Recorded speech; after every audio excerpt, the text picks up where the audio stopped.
Bien, alerta máxima en estos momentos en Medio Oriente porque ya ha sido confirmado por el propio Ministerio de Defensa de Kuwait que varios aviones militares de Estados Unidos se han estrellado durante esta mañana y todos los miembros, eso sí, de la tripulación afortunadamente lograron sobrevivir porque finalmente lograron a tiempo eyectarse, saltar de los aviones junto a estos paracaídas. Estas imágenes, claro, F-18. Exacto, son varios aviones. Este es el video que contempla solamente uno de ellos, pero de los otros no se tiene por lo menos o por el momento un registro confirmado. Ahí podemos ver cómo uno de estos aviones de combate se termina estrellando, pero también tenemos el video de cuando uno de los pilotos finalmente logra saltar con su paracaídas a tiempo. Ahí vemos que eran dos justamente los pilotos que iban en esta aeronave.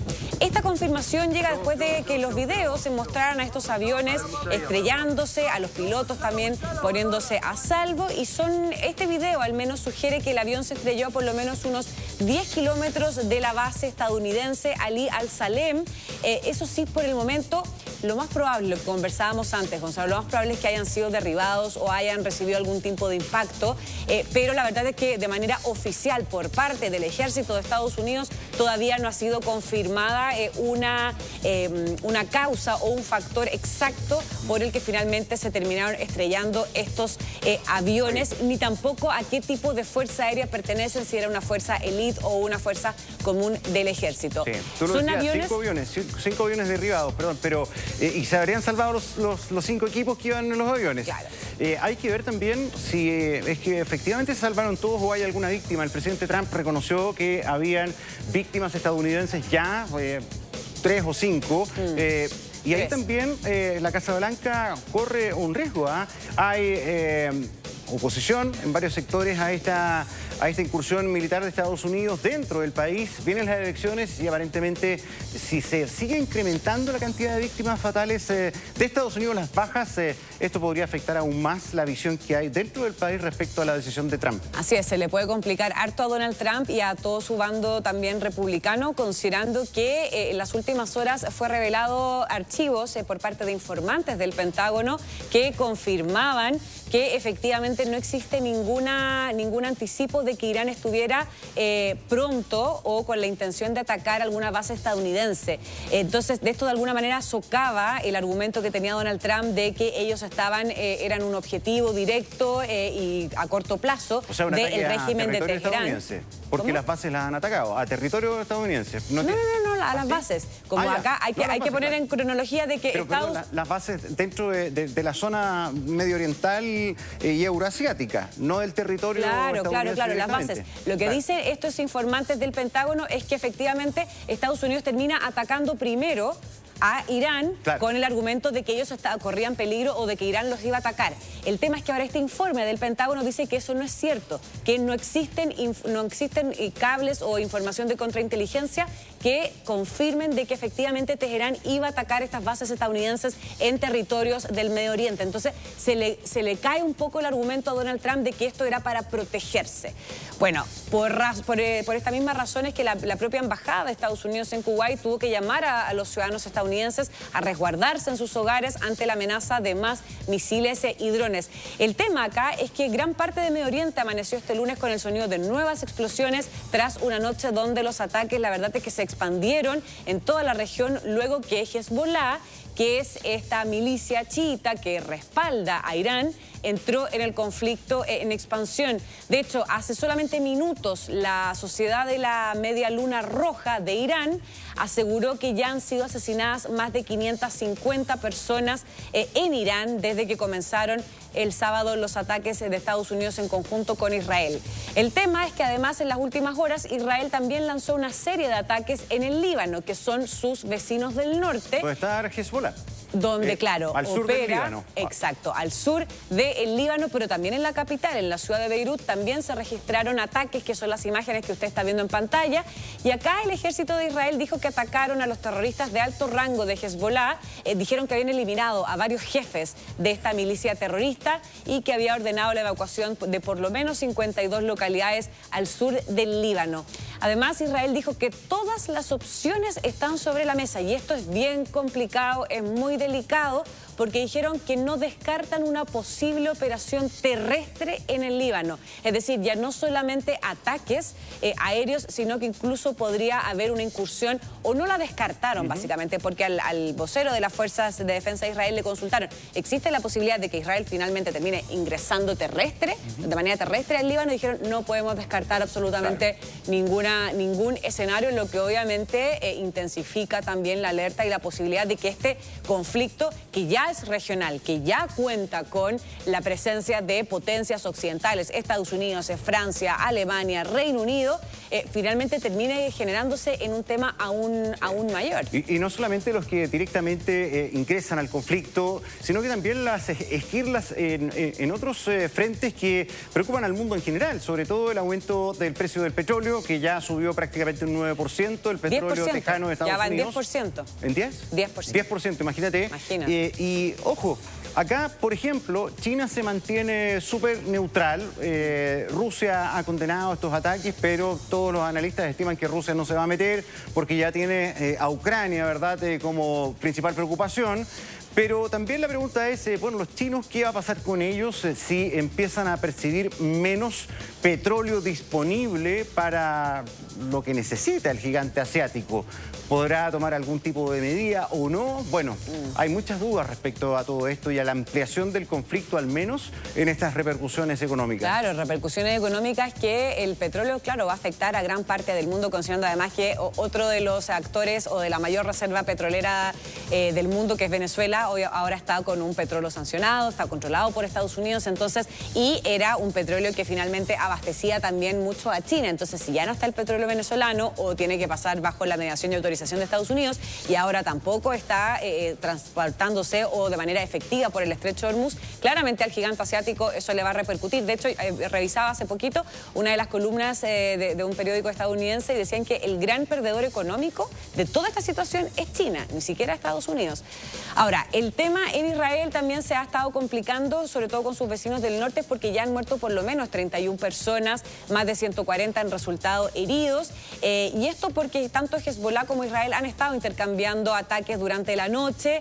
La verdad es que Hezbollah advirtió un enjambre de misiles y de drones hacia el territorio israelí, pero nosotros sabemos que respecto al domo de hierro en Israel, la gran mayoría, podríamos decir casi que el 99% de los misiles son interceptados por este gran sistema de defensa antiaéreo con el que cuenta Israel, pero la verdad es que de todas formas han sido muchísimos los drones y misiles que han sido lanzados por Hezbollah en venganza por la muerte del líder supremo de Irán. Ahora, otra ciudad que también se ha sumado con estas alertas antimisiles, han estado sonando las sirenas durante toda la noche, la gente ha tenido que resguardarse en los búnker, es en Jerusalén, que ellos ya habían recibido también otras alertas, pero la verdad es que ahora están siendo cada vez más constantes. Todo esto tuvieron que, obviamente, la ciudadanía resguardarse en los búnkers o en los refugios antiaéreos. Ahora, hay otro punto importante, no sé si podemos pasar a revisar también el domo de hierro, o antes revisamos también cuál es el alcance. Tenemos un gol preparado que refleja el alcance de hasta dónde pueden llegar los misiles que lanza Irán, porque Irán en este momento está un poco rodeado. ¿Cómo, Cris? Domo de hierro. Domo de hierro vamos primero, ya. Entonces, estábamos hablando del tema de Israel con este sistema antiaéreo, y acá hay que mencionar que este domo de hierro es uno de los sistemas de defensa aéreo más potentes, más tecnológicos en todo el mundo, y que tiene una precisión impresionante. Entonces, pasamos... 90% de capacidad de 99, claro. Sí, 99%. Es casi infalible, pero de todas formas, si es que se agota mucho o si se presiona mucho, puede tener un margen de error. El problema es cuando saturan. Exacto. Y ahora, ojo, con el ingreso de Hezbollah a estos disparos desde el sur de Beirut, más se puede saturar el domo, porque van a estar llegando misiles desde Irán y también desde el Líbano. Claro. Y eso complica más. Y eso va a saturar sin duda claro, el poder de reacción que tiene este domo. Pero son varias etapas. Primero, los cohetes disparados contra Israel. Eso lo sabemos. Tienen que estar, obviamente, entrar en el espacio aéreo de Israel para que este sistema de defensa se active. Pasemos a la segunda diapositiva. Bueno, el radar detecta y rastrea los cohetes. Son estas máquinas gigantes que están al lado de Gonzalo, que están con unas antenas muy potentes y que están constantemente detectando los distintos ingresos al espacio aéreo. Vamos al tercero. Este sistema de control calcula el punto exacto de impacto, porque no es que el misil dependiendo de la altura, este sistema de radar lo alcanza y lo lanza. Primero lo detecta, lo estudia, lo analiza y ahí le lanza un cohete de vuelta para que en el aire pueda ser interceptado y pueda ser derribado. Vamos al cuarto punto. El lanzador dispara los misiles para poder interceptarlo, que es lo que yo le explicaba. Vamos al siguiente. Y los misiles entonces explotan cerca del cohete destruyéndolos. Acá la idea es que exploten bien arriba, bien arriba para evitar que finalmente pueda ser alcanzado algún edificio, algún lugar más cercano al que esté en altura. Y eso lo que finalmente terminan cayendo, que hemos visto que han generado ciertos incendios o han impactado algunos pedazos de acero, han impactado obviamente en autos, pero la verdad es que la gran amenaza es justamente que no caiga entonces el misil dentro. Acá tenemos, por ejemplo, el alcance que tienen. Tenemos, por ejemplo, ya el domo de hierro, que es este puntito de acá, más oscurito. Es el más cercano. Es el más cercano de las ciudades, de la gente, de las zonas residenciales.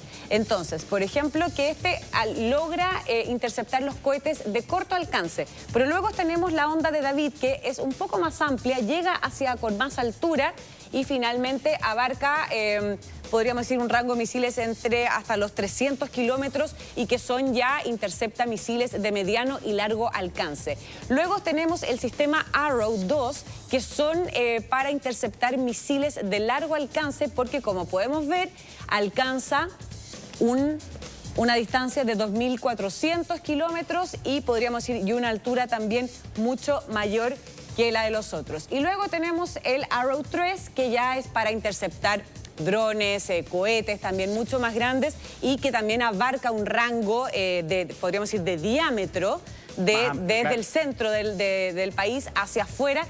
Y luego tenemos también el láser Iron Beam, que también contempla para estos drones, porque hay que recordar que en estos nuevos tiempos de guerra, una de las principales armas son efectivamente los drones no tripulados. Entonces esa ha sido como un poco la evolución también de los sistemas de defensa de los distintos países. Los denominados drones suicidas, que se han utilizado mucho por parte de Rusia en el enfrentamiento con Ucrania. Irán como gran abastecedor de ese tipo de armamento a la Federación Rusa en esa guerra, en ese conflicto. Por lo tanto, también para Rusia es una muy mala noticia el ataque de Estados Unidos a Irán, porque de una u otra manera le resta esa posibilidad de reposición bélica que es trascendental. O sea, le corta la cadena, se van acabando los elementos, las municiones, los drones, que son difíciles de reponer con rapidez.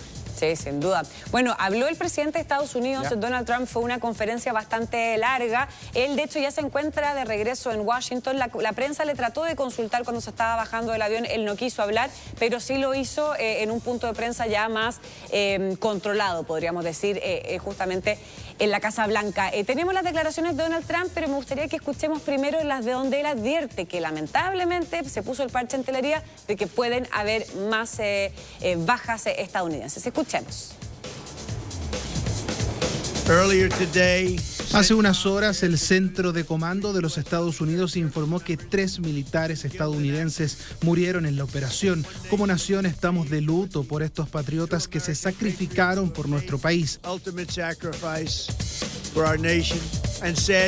Lamentablemente es probable que haya más. Antes de que termine es probable que haya más muertos. Así son las cosas. Haremos todo lo posible para que no sea así, pero Estados Unidos vengará sus muertes y dará el golpe más duro a los terroristas que han desatado una guerra contra la civilización. Una vez más insto a los guardias revolucionarios, militares y policías iraníes a que depongan sus armas o enfrenten una muerte segura. En estos puntos de prensa del presidente Trump ayer también señaló el plazo o el tiempo de esta operación. Y eso llamó mucho la atención, porque habló de 4 semanas. Entonces, tal vez no es tan poca la capacidad que tiene Irán de respuesta y tal vez no son solamente 3.000 misiles que tiene en su poder para poder sostener esta defensa o este contraataque. Porque para un mes de conflicto, o sea, puede ser que Irán tenga mucho más mayor capacidad. Claro, acá lo que se cree es que hay mucho que no ha sido declarado o no ha sido oficializado. No, claro. Sabemos que el régimen de Teherán, el régimen persa, la verdad es que es sumamente hermético respecto a su poderío, no solamente armamentístico, sino que también respecto a su poderío nuclear. Ellos nunca han dicho que tienen, por ejemplo, las armas nucleares de manera oficial. Se cree y existen reportes y cables de contrainteligencia por parte del Pentágono, de los servicios secretos de Estados Unidos, que de alguna manera avalan o dan a entender de que tienen obviamente estas armas, pero Teherán dice que ellos no, que si bien ellos tienen el uranio, que es únicamente para estudios científicos y para la energía, y no para obviamente la producción y fabricación de las armas nucleares, entonces existe una cierta brecha de cuánto es lo que realmente tienen y cuánto es lo que realmente declaran. Que todos los países, por razones de estrategia, tampoco informan todo lo que tienen. Ahora, acá hay un punto que también es bien importante. Irán no se ha desquitado, no ha tomado una acción contundente como la que ha anunciado en represalia por la muerte de Ali Khamenei. Por lo tanto, ahí también están todos ese es el gran miedo de cómo hacer esa venganza que la autoridad iraní ha dicho es un derecho que tiene nuestro país por habernos asesinado al líder supremo. Sí, sin duda. Ese es el gran temor que se tiene principalmente, no solamente en las bases militares de Estados Unidos en los distintos países del Medio Oriente, sino que también en las embajadas, porque obviamente son sistemas, son instalaciones que no están tan preparadas para confrontar un posible ataque, interceptar un ataque como sí lo están las bases aéreas. Entonces hay un riesgo a nivel civil también de estadounidenses en Medio Oriente, y es por eso que se han estado haciendo distintos llamados, uno, a evacuar lo antes posible esos países, y dos, también a mantenerse resguardados, ya sea en las embajadas o en sus casas, pero obviamente evitar cualquier lugar más céntrico o donde pueda haber una mayor conglomeración de personas. ¿Por qué? Porque hace solamente unos minutitos el régimen de Irán, en voz del vocero del Consejo Nacional de Emergencia de Teherán, aseguró que Irán ya no está dispuesto a negociar bajo ninguna circunstancia con Estados Unidos. Ellos, recordemos que hasta hace unas semanas estaban en estas discusiones y en estas mediaciones para llegar a un acuerdo por el tema nuclear. Irán dijo que después de esto, después del asesinato del ayatolá Ali Khamenei, que nosotros antes le decíamos, él es una autoridad moral. Hay que recordar que Irán es un régimen teológico. Es uno de los pocos regímenes teológicos donde la religión es lo que manda en el país. Una teocracia. Es una teocracia. Claro. Y entonces la máxima autoridad, más que el presidente, ese era el ayatolá. Ese ayatolá, que es Ali Khamenei, fue asesinado. Entonces, a nivel moral, religioso, espiritual y de autoridad, tiene que responder. Es más bien simbólico también, según explicaban ayer algunos expertos, y eso también ha permitido que, a pesar de la caída de Khamenei, Irán siga con la organización y la capacidad de respuesta bélica ante lo ocurrido con Estados Unidos e Israel. O sea, la Constitución define esta estructura en que el líder supremo probablemente va a ser reemplazado en los próximos días, pero la estructura propiamente tal de la República de Irán más o menos se mantiene y no ha dejado de funcionar. Tú hablabas de los riesgos, de las bases estadounidenses fundamentalmente como objetivos, pero ojo que también el riesgo se comienza a sentir en Estados Unidos mismo. Han aumentado la protección a Donald Trump. En la Casa Blanca hay temores de ataques a civiles. Ayer hubo un atentado, una balacera protagonizada por un sujeto que habría señalado que apoyaba a Irán. Entonces, también se levantan las alertas en ese sentido. Que atacan por simpatizar con una causa que ni siquiera pueden ser de la Guardia Revolucionaria iraní ni nada, sino simplemente simpatizan con ciertas causas, y eso obviamente puede generar también cierta alerta. Ahora, respecto a los países cercanos que podríamos decir que rodean a Irán, tenemos un mapa preparado que refleja cuál es el real alcance de los misiles que tiene el régimen de Teherán hacia los países vecinos, y lo vamos a pasar a revisar de inmediato. ¿Lo tenemos aquí? No, tenemos un mapa, es una gráfica que ahí la vamos a pasar a revisar, que es una gráfica que demuestra qué tan largo puede ser el alcance de los misiles de Estados Unidos. Y bueno, mientras la vamos buscando, la verdad es que en la noche, Gonzalo, se han estado registrando distintas explosiones se han estado escuchando, muchísimos bombardeos, no solamente en la capital de Teherán, también en distintas ciudades, en Qatar, en Bahrein. Eso también ha llamado mucho la atención, sobre todo a la gente que vive en esos países, sobre todo chilenos, porque señalan y describen que en el fondo esos Emiratos Árabes son súper tranquilos. Nunca pasa nada, 100% de tranquilidad en términos delictuales, casi Dubái no existe. es una de las ciudades más seguras. Turístico más poderoso que hoy día pasan los rockets por encima. Lo otro, bueno, aquí tú decías de la distancia. Este es el mapa, claro. La caída de misiles en las cercanías de Chipre demuestran que los misiles iraníes son capaces de avanzar hasta 2.000 kilómetros. Sí, sin duda. Esto para que ustedes entiendan también en sus casas cuál es el alcance que tienen los misiles, porque una cosa es tener 1 millón de misiles, pero si son solamente de corto alcance, la verdad es poco el daño o lo potente que puede hacer finalmente un contraataque.